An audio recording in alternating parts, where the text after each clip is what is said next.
C'est global, ouais. Ouais, et tu vois là, c'est spot, mais sur le Tout à fait foncé. sur le- Premier conseil pratique sur des photos de paysage.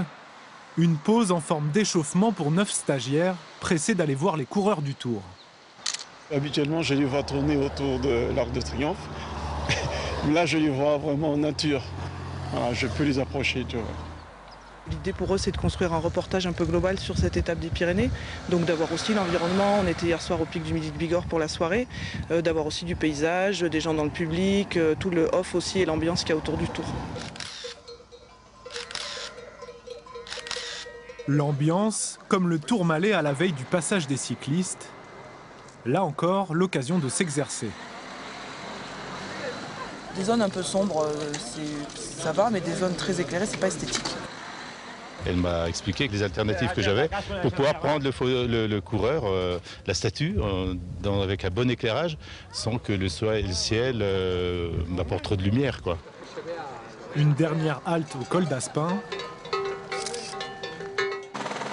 Et le groupe s'oriente vers le col de Val-Louron pour voir passer la course. L'exercice se complique. Ce qui va être très neuf pour eux, c'est vraiment le fait de pouvoir réagir très vite, donc à la fois régler leur appareil photo assez vite, et surtout trouver des angles, parce qu'il faut trouver des angles un peu originaux. Donc voilà, aiguiser un peu leur regard et se mettre à la place de photographes professionnels. C'est vrai qu'on cadre, on prépare tout, et puis d'un seul coup, quelqu'un vient se mettre devant, quoi. Donc non, c'est pas facile. C'est hallucinant en termes d'ambiance et de rapidité.